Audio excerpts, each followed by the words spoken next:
बिस्मिल्लाहिर्रहमानिर्रहीम। अस्सलाम वालेकुम डियर व्यूवर्स। आज का जो मेरा वीडियो लेक्चर है वो है यूरोलिथियासिस या नेफ्रोलिथियासिस, जो कि हमारे इस टॉपिक का पार्ट 2 है।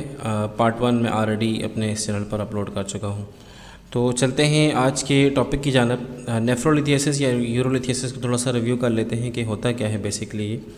तो stone in the urinary tract as the kidneys filter waste from the blood they create urine.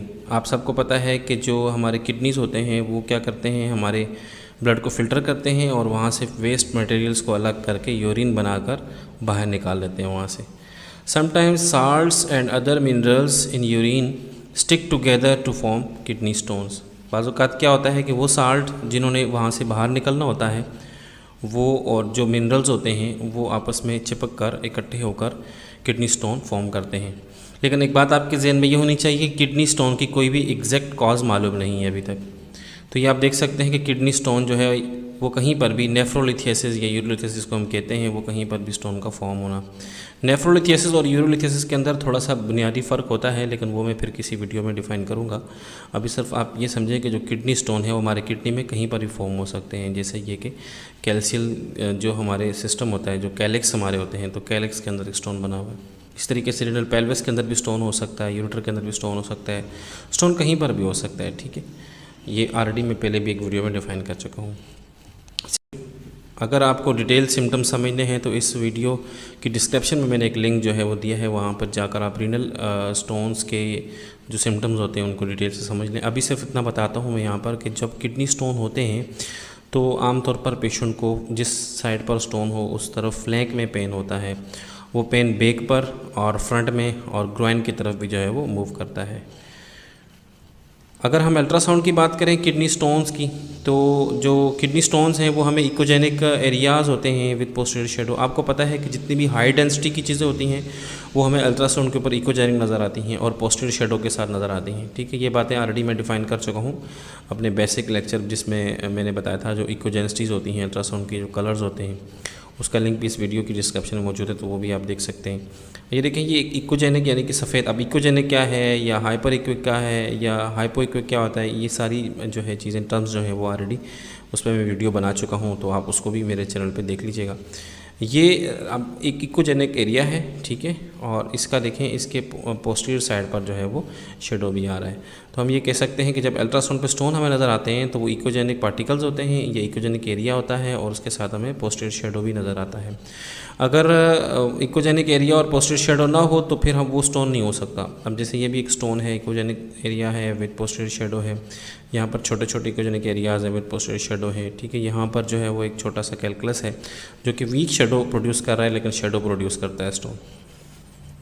Next आज के जो हमारा असल टॉपिक है वो है नॉन ऑब्स्ट्रक्टिंग कैलकुलस इन किडनी। हम इससे पहले वीडियो में डिस्कस कर चुके हैं ऑब्स्ट्रक्टिंग कैलकुलस के बारे में, तो आज हम बात करेंगे नॉन ऑब्स्ट्रक्टिंग कैलकुलस इन किडनी। तो स्टोन तो चूँकि आपको पता है कि इकोजेनिक ही नज़र आते हैं, इकोजेनिक फोका है विद पोस्टीरियर शेडोइंग, और ये पेनलेस होते हैं। देखिए जितने भी स्टोन हमारे होते हैं ना, ये नॉन ऑब्स्ट्रक्टिंग, ये सारे के सारे पेनलेस होते हैं और सिम्टमलेस होते हैं। कोई सिम्टम नहीं होता, कोई पेन नहीं होता, लेकिन स्टोन होते हैं बहरहाल। जैसे अब ये देखें, इस इमेज में आपको एक स्टोन ये नज़र आ रहा है विद फाइन पोस्टीरियर शेडो, और ये स्टोन भी है, लेकिन इसमें इस वाली इमेज में सिर्फ इसका शेडो नज़र आ रहा है, इस स्टोन का शेडो नज़र नहीं आ रहा। लेकिन अगर शेडो नहीं होगा तो स्टोन नहीं होगा, फिर हम सोचेंगे फिर क्या है। ठीक है, नेक्स्ट जी, अगर हम रिपोर्ट की बात करें तो नॉन ऑब्स्ट्रक्टिंग कैलकुलस की रिपोर्ट कैसी होती है। तो ये रिपोर्ट, एक तो अगर आप सोनोग्राफर हैं तो आप उसकी रिपोर्ट कैसे बनाएं, और अगर आप फिजिशियन हैं तो आप उसको कैसे समझें।